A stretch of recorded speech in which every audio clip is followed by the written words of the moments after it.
Hey guys, Tech Rally here. Welcome to the fourth lesson of React hooks. In this lesson, we're going to be covering React custom hooks.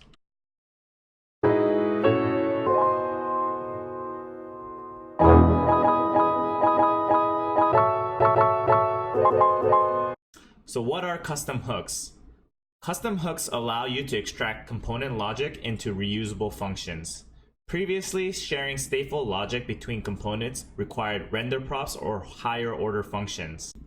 Custom hooks can be viewed as regular functions with state logic. I'm going to show you how to perform this logic using the standard hooks like useState and useEffect, and then I'm going to abstract that logic into its own special custom hook. Let's look at the code sandbox. Before I start on this code sandbox, I want to relay a utility that I'm going to be using to make a API endpoint request. Specifically, it's a URL that just shows some dummy data, and in this case, it's going to represent an array of users. I'm going to link that information below so you have that URL, but essentially I'm going to use this endpoint to make a request to get some data and then show that data onto the page. I've also added a dependency called Axios, which is a HTTP client for the browser and Node.js. I've already installed this in my code sandbox, so you shouldn't have to, but in the case that something goes wrong, this is how you add that dependency. So first I'm going to import Axios from Axios. And here are the sections where we're going to add two components, which we haven't created yet.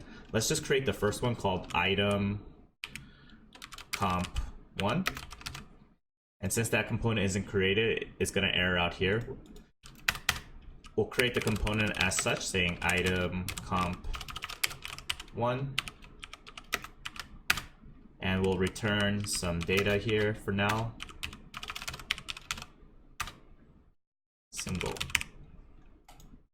Awesome.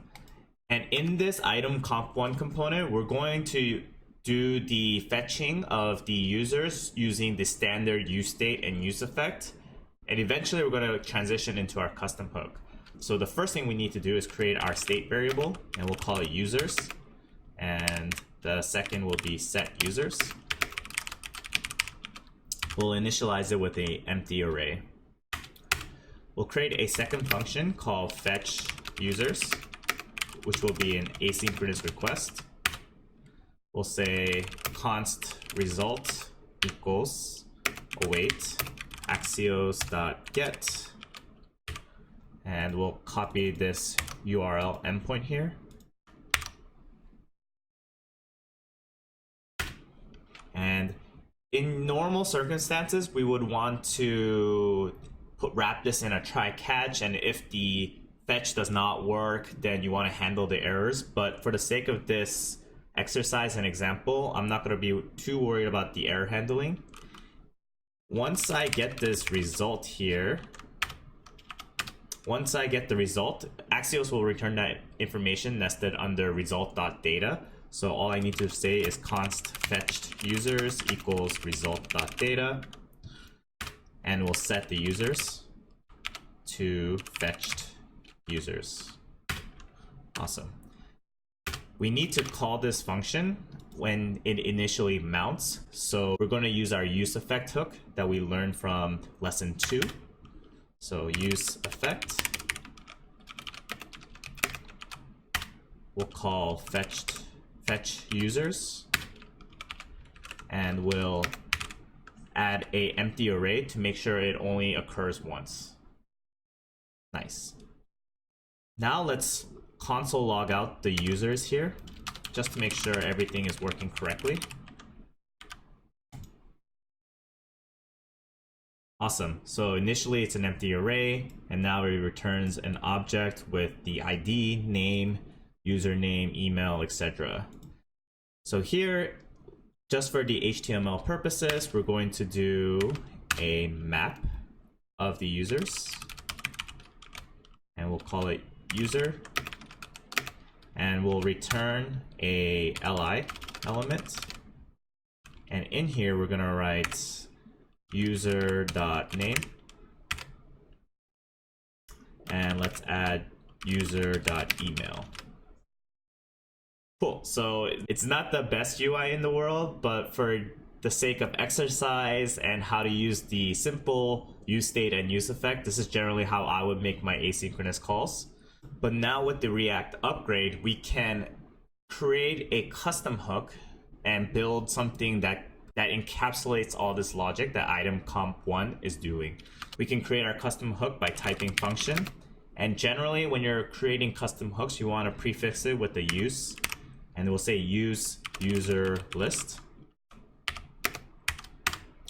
And just like in the item comp1, we're going to create some users and set users. So I'll just copy this logic here. We'll also copy this logic here about the use effect. And yeah, copy this as well, which is the fetching of the users. And last but not least, instead of returning some kind of HTML or div, we can just say return users. All right, perfect. Now that we've created our custom hook, how do we actually use it? I'm going to create a second component under item comp2 to show you how I would do that. So I'm going to say item comp2. And like before, it's going to error because that component isn't defined.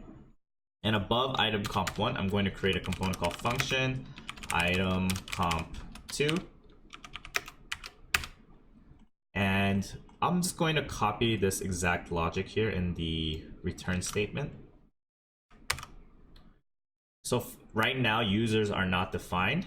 And to set users, we can just write const users equals the user list hook.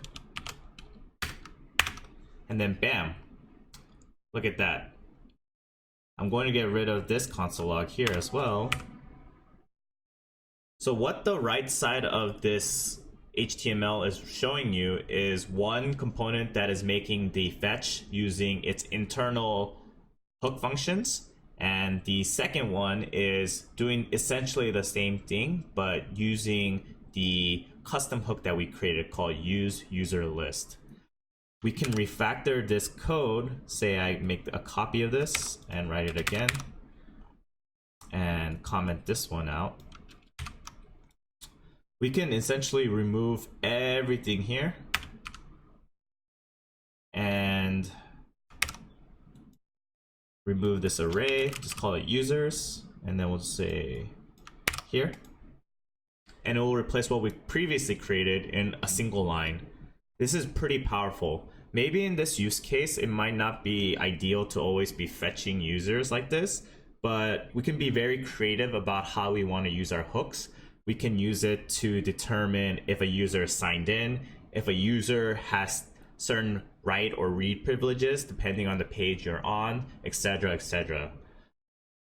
Hooks in itself are already powerful, but with custom hooks, you can add a lot of variety and a lot of custom features to your components without having to import another component with some HTML, etc., etc.